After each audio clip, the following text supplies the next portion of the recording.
Hello student, आज हम लोग नए टॉपिक को स्टडी करेंगे, जानेंगे उसके बारे में, थोड़ा आउटलाइन जानने की कोशिश करेंगे। क्योंकि हमने जब भी बोला, जब भी आप कोई चैप्टर नया शुरू करते हैं तो उस चैप्टर्स में जो पहला होता है उसके उसके बारे में जानने की कोशिश। जैसे अभी हम लोगों ने काइनेटिक थ्योरी ऑफ गैसेस पढ़ा हुआ था, तो वहाँ पे एक शब्द जो काइनेटिक थ्योरी ऑफ गैसेज आया था, उसमें हम लोगों ने किसका स्टडी, किसके मोशंस को स्टडी किया था। हम लोगों ने जो गैस पार्टिकल्स था उसके मोशंस को हम लोगों ने स्टडी किया था। और वो मोशंस एक रैंडम मोशंस गैस का है। आइडियल गैस में हमने एक मान लिया कि वो गैस जो है रैंडम मोशंस में रहता। उस मोशंस की वजह से क्या हो रहा था, वो वेसल्स पे जिसमें गैस रखा हुआ था कंटेनर्स में, उसके वॉल पे ही वो क्या कर रहा था, कोलाइड कर रहा था। और उस जब कोलाइड कर रहा था उसमें क्या हो रहा था, चेंज ऑफ मोमेंटम हो रहा था। और जब चेंज ऑफ मोमेंटम हो रहा था उसका मतलब क्या हुआ, फोर्स जनरेट हो रही थी। कहाँ पे, at the wall of container पे हो रहा था फोर्स। क्योंकि आइडियल गैस पे तो हम लोगों ने मान लिया था कि दो गैस मॉलिक्यूल्स के बीच में फोर्स ऑफ अट्रैक्शन नेगलेक्ट होता है, ऑलमोस्ट ज़ीरो मानना था हम लोगों ने। लेकिन वो फोर्स कहाँ पे अप्लाई करता है, जब वो कोलाइड करता है वॉल पे, तो वॉल पे वो फोर्स जनरेट करता है due to the collision of the gas molecule. Okay, clear हो गया। इट मीन्स आइडियल गैस में जो हम लोगों ने पढ़ा था, परसेप्शन एकदम क्लियर है। दो मॉलिक्यूल्स के बीच में, गैस के टू मॉलिक्यूल्स के बीच में, मैं फिर से रिपीट कर रहा हूँ, फोर्स ऑफ अट्रैक्शन नेगलेक्ट कर दिया गया था, ऑलमोस्ट ज़ीरो कर दिया गया था। फिर था कि फोर्स कहाँ से हम लोगों ने फिर जनरेट किया, वो force due to the collision of the gas molecules on the wall of the container. इसी की वजह से चेंज ऑफ मोमेंटम आ रहा था। कहाँ पे, गैस मॉलिक्यूल्स के मोशंस में चेंज ऑफ मोमेंटम आ रहा था। उसी चेंज ऑफ मोमेंटम्स को हम लोग फोर्स बोला था। इसका मतलब बेटा, जहाँ पे भी मोशंस की हम स्टडी करते हैं, और जब मोशंस की स्टडी करते हैं तो मोशंस का काज भी हमको पता होना चाहिए कि मोशंस का काज क्या है। या फिर हाइपोथेसिस और काइनेटिक थ्योरी ऑफ गैस की तरह को वो रैंडम मोशंस करते हैं। डायनेमिक्स का मतलब क्या होता है बेटा, डायनेमिक्स का मतलब होता है something which is in motion. Clear हो गया। तो काइनेटिक थ्योरी ऑफ गैसेस हम मैकेनिक्स के किस पार्ट में पढ़ रहे हैं, डायनेमिक्स के पार्ट में पढ़ रहे हैं बेटा। ठीक है, तो डायनेमिक्स का शब्द क्लियर हो गया, मतलब मोशंस हो गया। काइनेटिक थ्योरी ऑफ गैसेस क्या था, किस में आता था, मैकेनिक्स है। कौन सा मैकेनिक्स है, गैस मैकेनिक्स है। सॉलिड मैकेनिक्स हम लोग पढ़ेंगे, फिर गैस मैकेनिक्स पढ़ेंगे, पार्टिकल मैकेनिक्स पढ़ेंगे बेटा, रिजिड बॉडी मैकेनिक्स पढ़ेंगे। तो ये सब चीज़ें हम लोग पढ़ेंगे। लेकिन ये चीज़ें जो डायनेमिक्स का एक पार्ट आया हुआ था, क्योंकि मैकेनिक्स में बेटा दो पार्ट हम लोगों ने किया हुआ था। एक जो है स्टैटिक होता है, एक डायनामिक होता है। स्टैटिक का मतलब क्या होता है, फोर्स तो अप्लाई होता है, लेकिन जो बॉडी या सिस्टम होती है वो रेस्ट पे ही रहती है, इसको हम लोग स्टैटिक बोलते हैं। लेकिन जहाँ पे मोशंस रहता है उस सिस्टम को हम क्या बोल देते हैं बेटा, डायनेमिक्स बोल देते हैं। क्लियर।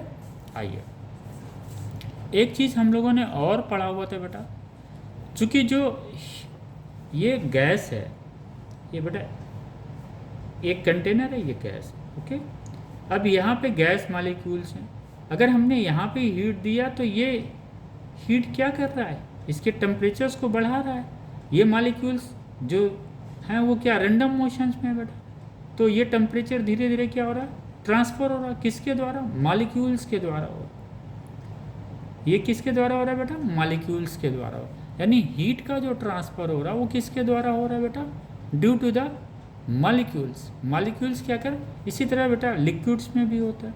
अगर हम वाटर को हीट करते हैं बेटा, ये वाटर है, तो वाटर हीट क्या होता है, यहाँ के जो मॉलिक्यूल्स हैं इनमें जब टेम्परेचर बढ़ता है तो इनकी काइनेटिक एनर्जी बढ़ जाती है, और वो फिर ऊपर जाते हैं वो फिर उसको ट्रांसफ़र करते हैं। इस तरह से वाटर में भी जो है हीट का सप्लाई होता है। बाद में हम लोग पढ़ेंगे बेटा, जब हम लोग इसके बाद जो थर्मोडायनेमिक्स के बाद जो हम लोग चैप्टर लेंगे हीट ट्रांसफ़र, वहाँ पे हम लोग पढ़ेंगे। तो डायनेमिक्स का मोटा मोटा एक आउटलाइन क्लियर हो गया। थर्मो का मतलब बेटा क्या होता है, थर्मो का मतलब सिंपल होता है हीट। थर्मो मीन्स हीट, यानी थर्मोडायनेमिक्स में जो हम लोग पढ़ रहे हैं क्या चीज़ डायनेमिक्स है? थर्मोडायनेमिक्स मतलब हीट का जो डायनेमिक्स मोशंस है, इसको हम लोग स्टडी कर रहे हैं। और एक चीज़ आपको पता हो गया, हीट जो ट्रांसफ़र होता है गैस में, ये मॉलिक्यूल्स के द्वारा होता है। इसलिए इस हीट ट्रांसफ़र को हम लोग क्या बोलते हैं बेटा? कन्वेक्शन बोलते हैं। कंडक्शन, कन्वेक्शन एंड आपका रेडिएशंस, ये थ्री वेज होता है हीट ट्रांसफर्स का। Conduction, convection and radiations. Okay बेटा, तो ये कन्वेक्शन के द्वारा जो है हीट का ट्रांसफ़र होता है, जहाँ मॉलिक्यूल्स ही हीट को कैरी करता है। ओके बेटा, यहाँ कैरी किया, इसको दिया, तो इस तरह से हम लोग हीट ट्रांसफ़र में इसको डिटेल से पढ़ेंगे। कंडक्शन, कन्वेक्शन एंड रेडिएशंस, ये तीनों अलग अलग है। कंडक्शन बेटा हम लोग कहाँ पढ़ते हैं? सॉलिड में पढ़ते हैं। कन्वेक्शन हम लोग कहाँ पढ़ते हैं? गैस और लिक्विड में पढ़ते हैं। ओके बेटा, क्लियर हो गया? तो थर्मो का मतलब क्या हो गया बेटा? हीट। थर्मो का मतलब सिंपल हीट। ओके बेटा, अब आती है बात कि हीट क्या है। तो बेटा हीट क्या है, इसको जानने के लिए हम लोग ये देखते हैं, एक ब्रॉड टर्म लेते हैं हम लोग बेटा, एनर्जी। ये एनर्जी क्या है बेटा? ये एनर्जी जो है टू फॉर्म में हम लोग स्टडी कर रहे हैं बेटा। एक हीट है और दूसरा फॉर्म एनर्जी का क्या है? वर्क है। पहला फॉर्म एनर्जी का क्या है बेटा? हीट है। दूसरा फॉर्म एनर्जी का क्या है? वर्क है। ओके, तो अगर हम हीट की बात करें, what exactly the heat is, तो हीट बेटा क्या करता है? ये ट्रांसफ़र करता है, किसको? एनर्जी को ट्रांसफ़र करता है। एनर्जी कितने टाइप्स की है बेटा? टू पार्ट में हमने डिवाइड कर दिया। One is the heat, second one is the work. तो हीट क्या है बेटा? हीट ट्रांसफ़र कैसे होता है? हीट क्या कर रहा है? Heat is nothing but it is a heat energy. This work is known as what? Work energy. Okay, we can say it is a heat energy, it is a work energy. Clear? अब ये energy कैसे जाता है, heat कैसे transfer होता है, heat energy कैसे transfer होती है बेटा? तो वो क्या करता है? ट्रांसफ़र ऑफ एनर्जी, हीट को हम क्या लिख सकते हैं बेटा? Transfer of energy from high temperature to low temperature, high temperature to low temperature. Transfer of energy, या फिर और इसको सिंपल तरीके से हम लोग बोल सकते हैं बेटा, the transfer of energy due to the temperature difference. कहाँ ट्रांसफ़र हो रहा? The transfer of energy, suppose यहाँ पे हीट है, हमने यहाँ पे ये सपोज बेटा हीट है, इसका टेम्परेचर हाई है, यहाँ पे हमने कोई ऑब्जेक्ट दूसरा कांटेक्ट पे ला दिया, तो इधर क्या करेगा बेटा? ये हीट एनर्जी उसमें ट्रांसफ़र होगा, चूँकि इसका टेम्परेचर अधिक है, तो वो उसको ट्रांसफ़र करेगा। ओके, तो क्लियर हो गया व्हाट एग्जैक्टली। अगर आपसे कोई पूछे हीट से आप क्या समझते हैं, तो हीट क्या है? Energy transfer due to the temperature difference, energy transfer from one body और सिस्टम टू अनदर बॉडी और सिस्टम, एक सिस्टम से, सपोज बेटा ये वाटर है, ये क्या है? एक सिस्टम है। वाटर क्या है? एक सिस्टम है। आइस हमने लिया, ये क्या है बेटा? सेकंड सिस्टम है। अगर आइस को हमने वाटर में डाल दिया, तो एक पहले से वाटर एक सिस्टम था, आइस दूसरा सिस्टम था, जब इसको डाल दिया हमने तो एक नया सिस्टम बन गया। उससे क्या होगा? वाटर इसको हीट क्यों दे रहा है, क्यों ट्रांसफ़र कर रहा है? चूँकि आइस का टेम्परेचर लो है। It means for the transfer heat, for the transfer of energy, for the transfer of energy, the temperature difference must be there. So what exactly the heat is? Heat is nothing but it is a transfer of energy due to the temperature difference, no mechanical work. Then this transfer of energy is known as heat. Okay beta, this transfer of energy which is due to the temperature difference is known as heat. कहाँ transfer हो रहा है? One system to another system. Okay, क्योंकि एक चीज़ बहुत clear है बेटा, energy consume नहीं की जाती है, एनर्जी क्या है, वो ट्रांसफ़र होती है one form to another form. It is a very much है, क्योंकि हम लोगों ने पढ़ा law of conservation of energy है। तो अगर एनर्जी कोई कहीं कंज्यूम हो जाएगा बेटा तो कंजर्व कैसे होगा? तो because of this law of conservation of energy we can say the energy can not be consumed but it transfer from one system to another system or from one body to another body। कोई ज़रूरी नहीं बेटा, अगर ये हमने एक solid लिया हुआ है और यहाँ पे टेम्परेचर T1 है, इसके इस एंड पे वो T2 है, अगर T1 ग्रेटर देन T2 है तो उसी ये इसको हमने मान लिया ये T1 है T2, इस पार्ट को एक सिस्टम मान लिया, उस पार्ट को दूसरा सिस्टम मान लिया, तो हीट क्या होगा बेटा? ट्रांसफ़र होगा फ्रॉम हाई लो टेम्परेचर। तो हीट का कॉन्सेप्ट क्लियर हो गया बेटा। इसी हीट को हम लोग क्या बोल सकते हैं बेटा? थर्मल भी बोल सकते हैं। इसी हीट को हम लोग क्या बोल सकते हैं? थर्मल। अभी हम लोग लास्ट में एक चैप्टर पढ़ेंगे उस जहाँ पे हम लोग थर्मल एक्सपांशन पढ़ेंगे। तो वो थर्मल एक्सपांशन क्या है? Due to the heat expansion जो हो रहा है उसी को हम थर्मल एक्सपांशन बोलते हैं। क्लियर हो गया? तो थर्मोडाइनमिक्स वर्ड्स अपने आप में क्लियर हो गया बेटा। Very good. आप चाहें तो नोट कर सकते हैं बेटा। Thermo means heat, that is a thermal energy, thermal energy और we can say heat energy. Okay, dynamics means cause of motion और चेंज इन मोशन। ओके बेटा, डायनेमिक्स जहाँ पे मोशन होता है। अगर हम मैकेनिक्स की बात करें बेटा, उसको स्टैटिक और डायनेमिक दो चीज़ें होती हैं। स्टैटिक में क्या होता है? पार्टिकल रेस्ट होती है, जबकि फोर्स एक्ट करता है फिर भी पार्टिकल रेस्ट होती है। मोशंस में क्या होता है बेटा? डायनेमिक्स में क्या होता है? पार्टिकल्स वो मूव करती है।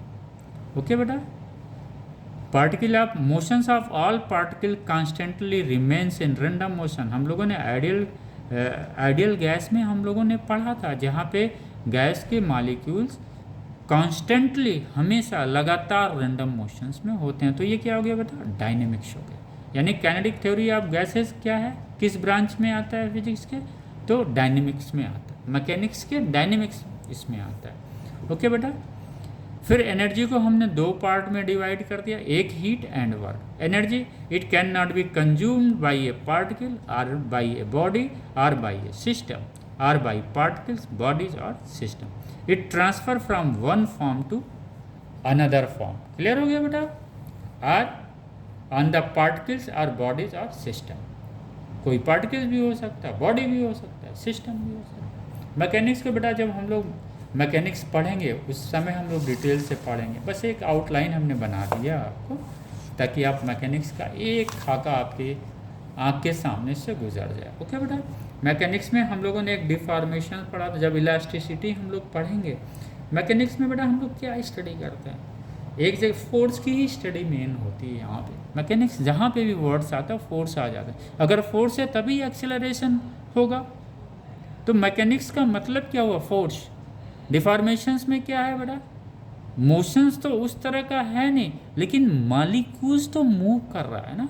जब स्ट्रेस होता है, जब हम फोर्स लगाते हैं स्ट्रेस, जैसे सपोज बेटा ये कोई हमारा रॉड है, अगर इसको हमने एक फोर्स दिया यहाँ पे और ये यहाँ उसकी इनलार्जमेंट हुआ लेंथ में, तो ये इनलार्जमेंट क्यों हो रहा है बेटा?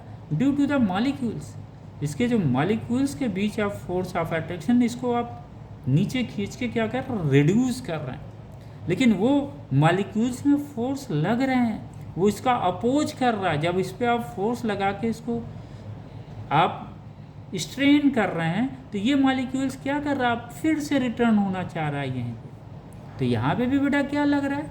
फोर्स लग रहा है। इसलिए डिफॉर्मेशंस को भी हम लोगों ने मैकेनिक्स में ही कंसीडर किया। मोशन तो नहीं नज़र आ रहा बेटा। मोशंस किसका नज़र आ रहा? मॉलिक्यूल्स का नज़र आ रहा। क्योंकि ये मॉलिक्यूल्स पहले इतने में थे, इसको हमने स्ट्रेच किया तो मॉलिक्यूल्स के बीच की डिस्टेंस क्या हुई बेटा? कम हुई ना। यानी कहीं ना कहीं फिर से मॉलिक्यूल्स यहाँ पे जाएगा तो एक बार फिर से अपना रीगेन करेगा। जब हम स्ट्रेस हटाते हैं तो ये मूव करता है। मॉलिक्यूल्स क्या कर रहा है? यहाँ पे मूव कर रहा है। इसलिए यहाँ पे जो हम लोग हैं डिफॉर्मेशंस को भी हम लोग मैकेनिक्स में ले लेते हैं। क्लियर हो गया बेटा? ओके। सॉलिड में हम लोग आते हैं बेटा, एफ इक्वल टू एम है, ये सब पढ़ा हुआ है, एफ से ही जनरेटेड है सब कुछ, अगर फोर्स ना हो तो टार्क नहीं होगा। ओके बेटा। लिक्विड एंड गैस में हम लोगों ने क्या पढ़ा बेटा? फोर्स यहाँ पे क्या आ गया था, F equal to P into A, pressure into area. Okay बेटा। मैकेनिक्स ऑफ सॉलिड में हम लोग क्या पढ़ते हैं? डायनेमिक्स, स्टैटिक्स हम लोग डिटेल से पढ़ेंगे बेटा। डायनेमिक्स को हम लोग और डिटेल से पढ़ेंगे, वहाँ पे पार्टिकल डायनेमिक्स भी पढ़ा जाएगा, रिजिड बॉडी डायनेमिक्स पढ़ा जाएगा, काइनेमेटिक्स डायनेमिक्स पढ़ा जाएगा, काइनेटिक्स डायनेमिक्स पढ़ा जाएगा, लिक्विड एंड गैसेस। गैस का हम लोग बेटा पढ़ा रहे हैं, गैसेस का हम लोग यहाँ पे स्टडी कर रहे हैं, इसलिए हम लोगों का फोकस सिर्फ यहाँ पे गैस पे है। ओके बेटा, चलिए हम लोग चलते हैं। एनर्जी पार्ट क्लियर हो गया? तो हीट का बेटा क्लियर हो गया। क्या था हीट? हम लोगों ने डिस्कस किया था, when energy transferred from one body to another body or adjacent part of the body. Adjacent part मतलब एक ही बॉडी में बेटा, ये एक ही बॉडी की मैं बात कर रहा हूँ। अगर ये यहाँ पे है, उसके एल डिस्टेंस पे कोई दूसरा क्रॉस सेक्शन एरिया है, तो एडजेसेंट बॉडी पे भी हीट ट्रांसफर होगा बेटा। ओके, बॉडी सेम है लेकिन उसका टेम्परेचर्स क्या है, डिफरेंट है अन्य पार्ट पे, तो क्या होगा, हीट ट्रांसफर अपने ही बॉडी के अंदर जो एडजेसेंट होगा एरिया, वहाँ पे ट्रांसफर होगा। क्लियर हो गया वर्ड्स? ओके। ए बॉडी और a system can be given energy. अब आइए, ए बॉडी और a system can be given energy either by supplying heat to it और by doing mechanical work on that body और that system. Clear हो गया? एक होता बाई हीट सप्लाई करके करते हैं, एक होता मैकेनिकल वर्क करके होता है, जो इसको वर्क के फॉर्म में हम लोग लेते हैं। तो वर्क को भी हम लोग समझ लें। When energy transfer from one body और one system to another body और another system but not due to the temperature difference, then this transfer of energy is called work. Clear? यानी हीट में भी एनर्जी का transfer हम लोग कर रहे हैं, वर्क में भी एनर्जी का ट्रांसफर कर रहे हैं। अंतर क्या है? हीट में जो हम एनर्जी का ट्रांसफर कर रहे हैं due to the temperature difference कर रहे हैं, वर्क में हम क्या जो एनर्जी ट्रांसफर कर रहे हैं इसे हम हीट टेम्परेचर डिफरेंस की वजह से नहीं कर रहे हैं, बल्कि मैकेनिकल वर्क करके हम कर रहे हैं बेटा। ओके, क्लियर हो गया? अब उस वर्क करने से जो हमें एनर्जी मिलती है बेटा, केमिकल एनर्जी मिलेगी, इलेक्ट्रिकल एनर्जी मिलेगी। ओके, क्लियर हो गया? आइए अब बेटा हम लोग अपने पॉइंट्स पे आते हैं, जहाँ पे हम लोग कंसंट्रेट हैं। थर्मोडायनेमिक्स हम लोग पढ़ने जा रहे हैं बेटा। तो थर्मोडायनेमिक्स का ऑब्जेक्ट क्लियर हो गया। Thermo means heat, dynamics means motions. Okay बेटा, तो हम लोग शुरू करें फिर अपना ये तो सिंपल हम लोगों ने हाई स्कूल से क्लास 8 से ही वर्क और हीट और एनर्जी के बारे में हम लोग पढ़ रहे हैं। थोड़ा सा कॉन्सेप्ट अब क्लियर हम लोगों का हो रहा है। ओके बेटा, आइए अब देखिए गैस का बेटा क्या होता है, दो फॉर्म होता है अगर हम गैस को ले रहे हैं। इसलिए हम लोगों ने बेटा पहले काइनेटिक थ्योरी ऑफ गैसेज उठाया, उसके बाद थर्मोडायनेमिक्स उठाया, चूँकि काइनेटिक थ्योरी ऑफ गैसेज से हमें आइडियल गैस के कॉन्सेप्ट्स क्लियर हुए थे। ओके बेटा, सपोज ये कोई यहाँ पे गैस है जिसका इनिशियल जो है ये V है, इसको हमने कोई प्रेशर दिया यहाँ पे बेटा, एक्सटर्नल प्रेशर लगाया, कांस्टेंट प्रेशर से, जिसकी वजह से उसका वॉल्यूम जो है क्या हुआ, रिड्यूस हो। तो अगर हम पहले वॉल्यूम कितना था बेटा, इतना था, जब हमने एक्सटर्नल प्रेशर दिया तो वॉल्यूम क्या हुआ, रिड्यूस हो गया। तो बेटा ये क्या हो गया, Vf माइनस Vi। इनिशियली क्या था, वॉल्यूम अधिक था। जब प्रेशर एक्सटर्नल प्रेशर लगा रहे हैं बेटा हम लोग, एक्सटर्नल प्रेशर जब हमने लगाया तो वॉल्यूम कम हुआ, फाइनली इनिशियल वॉल्यूम अधिक है, ये क्या हो गया बेटा dV। इसकी वैल्यू क्या हो जाएगा बेटा, माइनस में आएगा समथिंग, हेंस फोर प्रेशर बेटा वर्क क्या हो जाएगा, प्रेशर माइनस ये dV हो जाएगा। क्योंकि ये वॉल्यूम क्या हो रहा है बेटा, कंप्रेस हम कर रहे हैं। जब कंप्रेस कर रहे हैं तो V फाइनल में से V इनिशियल माइनस करेंगे तो इनिशियल की वैल्यू अधिक है, तो इसकी वैल्यू माइनस आएगी। इसी को हम लोग बेटा याद कर करके हमेशा कंफ्यूज रहते हैं। ये सब कंफ्यूज होने की आपको ज़रूरत नहीं है। Work done on to the system और work done by the system, ये पॉजिटिव नेगेटिव दिमाग में हमेशा कंफ्यूजन रहता है। ओके बेटा, ये कन्फ्यूजन इसलिए बना रहता है कि कौन पॉजिटिव होगा कौन निगेटिव होगा। इस चक्कर में हम लोगों ने 2 लाइन सीख लिया है, work is done on to the system या work is done by the system.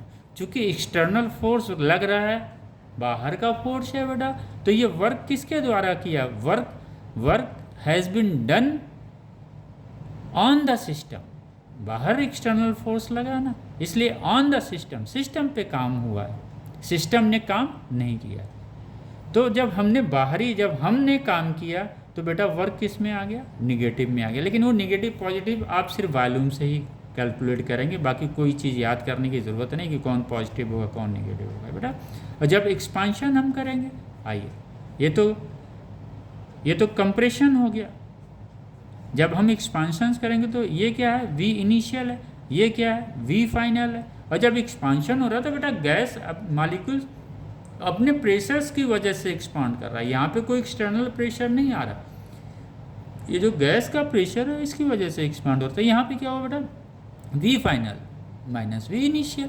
अब ये किस में होगा, पॉजिटिव आएगा, डेल्टा वी। तो जब ये पॉजिटिव आएगा तो बेटा W इक्वल टू क्या हो जाएगा, positive P D we.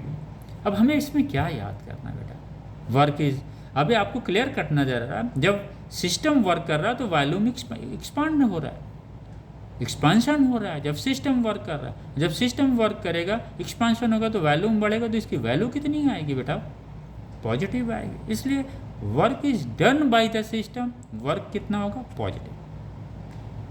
Work is done on to the system, मतलब सम एक्सटर्नल सोर्स है, वो निगेटिव हो। तो पॉजिटिव नेगेटिव में बेटा कंफ्यूज नहीं होना, आप अपने दिमाग के अंदर सिर्फ जो है वॉल्यूम का फिगर बना लें। आइए और कहाँ कन्फ्यूजन होता है बेटा, वो चीज़ हम लोग डिस्कस करते हैं, क्योंकि कन्फ्यूजन पार्ट बहुत क्लियर करना जरूरी है। जनरली होता क्या है बेटा, जब हम लोग ये गैस लेते हैं वेसल्स में और ये चीज़ें आती है यहाँ पे, ठीक। अब ये वेसल्स है, हमने कंटेनर को सिर्फ यहाँ पे देखा, 3D में तो देखा नहीं। अब ये कह रहा है भैया उसका प्रेशर आप बताओ क्या है, तो हम लोग को F क्या है बेटा, प्रेशर, P इंटू ए।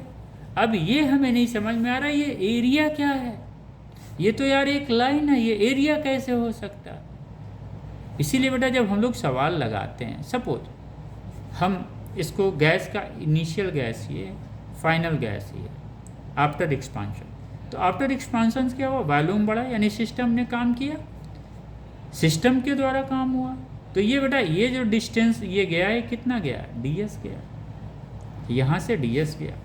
तो जब हम लोग जब हम लोग वर्क लिखते हैं बेटा, तो वर्क क्या लिखते हैं, फोर्स इनटू डिस्प्लेसमेंट लिखते हैं। मान के चलिए ये जो यहाँ पे था पोर्शंस, वो कितना डिस्प्लेस हुआ, ds हुआ, वेरी गुड, ds हो गया। यही ना हम लोग पढ़े हैं। लेकिन F इक्वल टू क्या होता है, pressure into area into ds। अब हम यहीं पे कंफ्यूज होते हैं कि यार A कहाँ है, हमें तो कहीं दिखाई नहीं पड़ रहा है। कभी कभी दिमाग में आता है ये पूरा जहाँ तक गैस भरा वो एरिया, चूँकि वो टू डायमेंशंस फिगर वहाँ कहाँ क्लियर होगा आपको। ये बेटा इनफैक्ट आपको यही प्रॉब्लम आपको अन्य जगह भी होती है। जब से सपोज कोई फिल्म है, सरफेस टेंशन में आप लोगों ने पढ़ा हुआ है, ये कोई फिल्म है, अब यहाँ पे एक कोई पिस्टन लगा हुआ, फ्रिक्शन ले। अब आपको ये नहीं समझ में आता, जब ये डिस्टेंस यहाँ पे dx बढ़ा तो इसका वॉल्यूम a dx कैसे हो गया। अब आप कंफ्यूज रहते हैं, यार ये एरिया उसका पूरा है कि किसका है, एरिया तो नज़र ही नहीं आ रहा। तो ये कन्फ्यूज़न बेटा इसलिए नहीं होना चाहिए कि आप देखिए एग्जैक्टली है क्या, ये समझिए। दिस वन एक ग्राफ है, इसको समझ, ये बेटा ये समझ में आ जाएगा तो क्लियर हो गया। ये क्या है बेटा, कंटेनर है, ये वेसल्स है, ठीक। सपोज यहाँ तक इनिशियली जो है ये वॉल्यूम है, ओके। अब क्या हुआ, ये इनिशियल वॉल्यूम यहाँ पे है, जब सिस्टम प्रेशर उस पर लगाएगा बेटा दिस एरिया में, तो ये क्या करेगा, ऊपर जाएगा। और ये कितना चलेगा बेटा, ds चलेगा। तो जब अगर ये ds चलेगा तो ये पूरा पोर्शन तो बेटा ऊपर जा रहा है, यानी पूरा एरिया मूव कर रहा है, यानी इस पूरे एरिया में गैस आएगा तो इसका एरिया क्या हो जाएगा बेटा, लेंथ विड्थ इनटू हाइट, यही ना होगा। तो ये एरिया बेटा यहाँ से समझ में आया। हमको लग रहा है बेटा हम लोग कुछ कॉन्सेप्ट्स को क्लियर करने में सफल हो रहे हैं। अगर गैस इनिशियली वी आई यहाँ पे है और ये वी फाइनल यहाँ पे चेंज इन वॉल्यूम इतना आया। तो जब चेंज इन वॉल्यूम इतना आया है तो ये उसका वॉल्यूम क्या होगा, एरिया इंटू हाइट।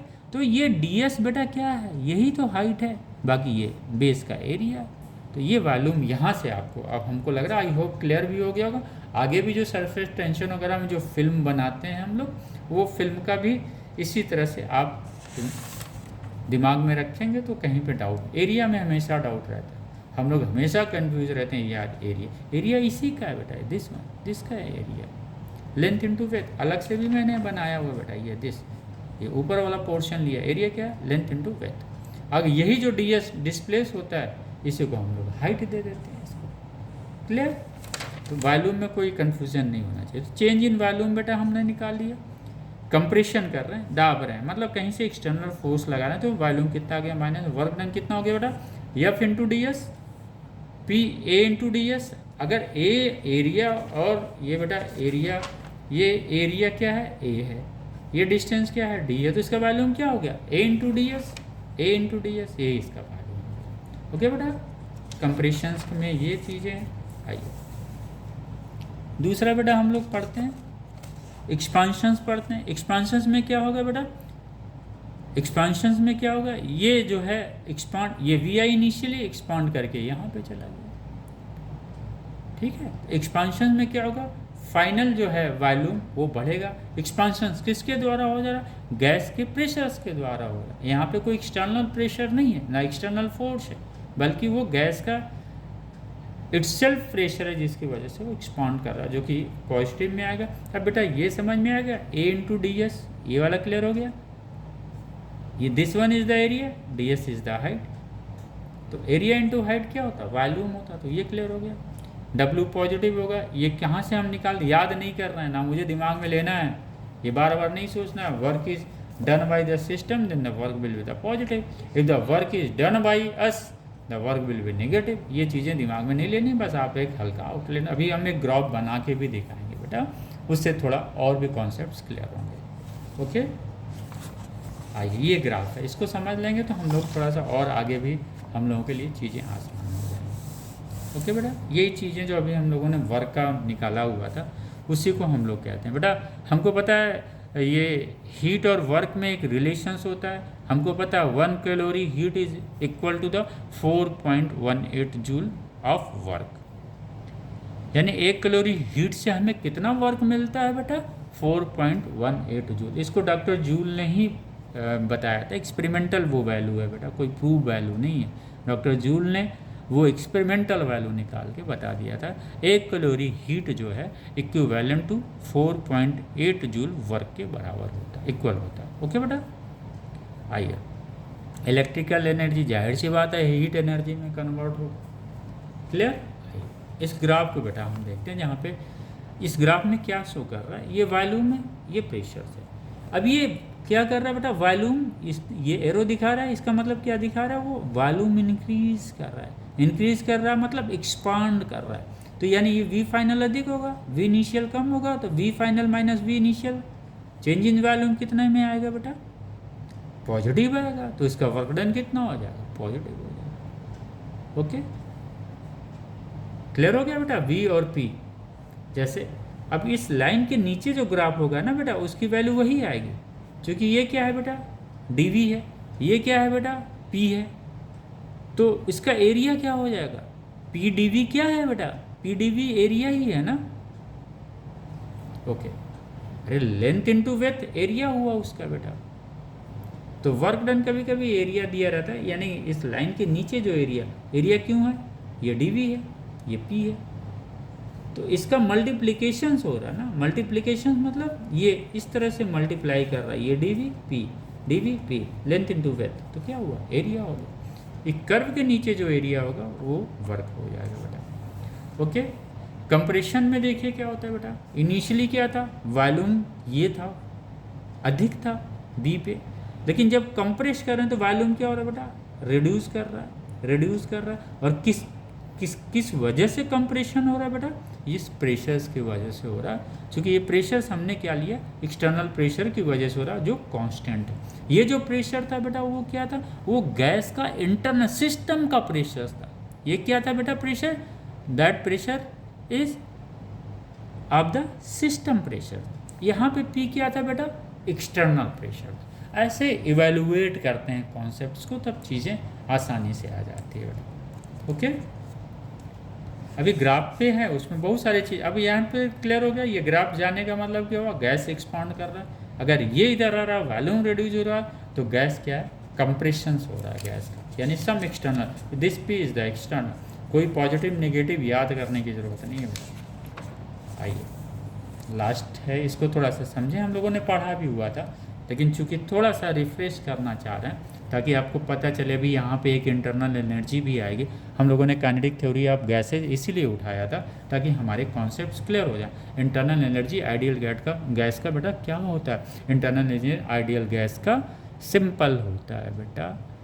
जो इसकी काइनेटिक एनर्जी होती है, कौन सा? Translational kinetic energy. कोई रोटेशनल कोई वाइब्रेशनल एनर्जी हम लोग नहीं लेते हैं। Internal energy means simple the average kinetic energy of the gas molecule. आइए इसको हम लोग लिख रहे हैं, चाहिए तो नोट डाउन कर लीजिएगा बेटा, इंपॉर्टेंट है। आप लोग नोट कर लीजिएगा, करिए अपने नोटबुक्स में जो भी अच्छे पॉइंट है, चूँकि इसी पे बेटा क्वेश्चन भी आता है। According to kinetic theory of gases, the internal energy of an ideal gas is the same as the total translational kinetic energy of its molecules. वो हम लोगों ने पढ़ा हुआ था। हम लोगों ने क्या पढ़ा था बेटा? 1 मॉलिक्यूल्स का कितना होगा kinetic energy? 3/2 kT। Kinetic energy of 1 molecules. बेटा देखिए, यहीं पे हम लोगों ने बहुत सारे शॉर्ट वीडियो भी देखा और बहुत सारे कॉन्सेप्ट भी क्लियर किए हुए हैं। द काइनेटिक एनर्जी, ये काइनेटिक एनर्जी क्या है बेटा? एवरेज है। क्यों? क्योंकि हम लोगों ने P = 1/3 mn/v into V² average से निकाला हुआ था। तो जब यहाँ पे हमारा V² एवरेज जब हमने ले लिया, तो इसकी एनर्जी भी क्या होगी बेटा? एवरेज ही होगी। यानी kinetic energy, average kinetic energy of 1 molecule is 3/2 kT हम लोगों ने निकाल लिया। तो इसको बार बार लगाया करिए, प्रूव याद करने की ज़रूरत नहीं बेटा। वही सिंपल प्रीशियस वाले फार्मूले से आप हर क्वेश्चन में लगाते चले जाइए।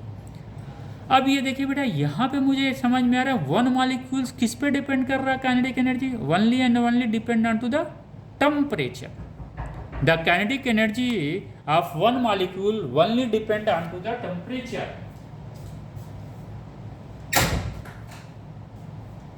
Only depend on to the temperature. Okay, clear हो गया? आइए, जब काइनेटिक एनर्जी, अगर सपोज गैस में total numbers of molecules n है, तब उसकी काइनेटिक एनर्जी क्या हो जाएगी बेटा? 1 की इतनी है तो n की कितनी हो जाएगी? यहाँ पे 3/2 n kT। अब यहाँ पे आता है कि average kinetic energy of A gas molecules will be what? तो आपके पास यहाँ होना चाहिए 1 मॉलिक्यूल्स पे तो सिर्फ kinetic energy only and only depend on to the temperature, but here it depend on to the 2 factors. One is the temperature of the gas and second is the numbers of molecules of the gas. Okay? तो ये दोनों में एक basic difference है। इस पे बेटा सवाल आते हैं, कंपटीशंस में आते हैं, लेकिन अगर कॉन्सेप्ट्स नहीं क्लियर हो तो हम तो कंफ्यूज हो जाएंगे। वो तो पूछ लेगा the average kinetic energy depend on to the average kinetic energy of the gas molecules depend on to the numbers of molecules and temperature. बिल्कुल सही है, लेकिन अगर कह देगा 1 molecule depend on to the number of temperature and numbers of molecules, तो वो तो गलत स्टेटमेंट हो जाएगा, क्योंकि 1 मॉलिक्यूल्स का ही तो है, तो कहाँ नंबर्स ऑफ मॉलिक्यूल्स का हो जाएगा? ठीक है बेटा, इसको इस तरह से एनालिसिस भी किया जाता है। स्टडी का मतलब आप एनालिसिस भी करिए। Okay, kinetic energy of total numbers of molecules and depend upon 2 factor, temperature of A gas and numbers of molecules of that gas. इसको बेटा इसलिए लिख देता हूँ ताकि आप लोगों को क्लियर रहे। इंटरनल एनर्जी हमको क्लियर हो गया। इंटरनल एनर्जी क्या है बेटा? Total average kinetic energy of molecules of that gas. और ये एवरेज जो काइनेटिक एनर्जी होती है बेटा, वो ट्रांसलेशनल काइनेटिक एनर्जी होती है। अगर टेम्परेचर कांस्टेंट है बेटा, अगर इसके टेम्परेचर्स को कांस्टेंट T कर दिया जाए तो चेंज इन काइनेटिक एनर्जी कितना आ जाएगा बेटा? कोई चेंजेस नहीं आएंगे। अगर ये टेम्परेचर T है और इस T को कांस्टेंट कर दिया जाए और फिर पूछा जाए चेंज इन काइनेटिक एनर्जी कितनी होगी, कुछ भी तो नहीं होगी बेटा, चूँकि टेम्परेचर सेम है।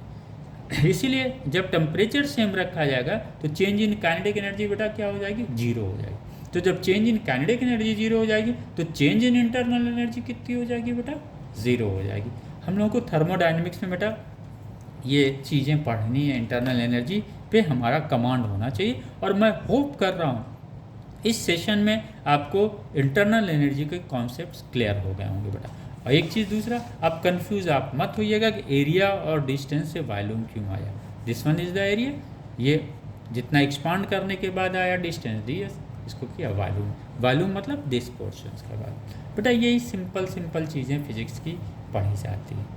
नेक्स्ट हम लोग फिर अगला क्लास बेटा इसी को अभी थर्मोडायनेमिक्स में हम लोग करेंगे। और I hope that you all students are enjoying and getting what exactly I would like to tell you।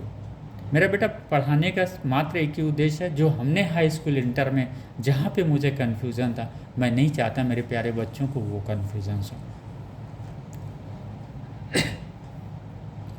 Okay बेटा, फिर हम लोग कल फिर एक नया क्लास हम लोग थर्मोडायनेमिक्स में ऐड करेंगे। टिल दैट बेटा, ओके, थैंक यू स्टूडेंट।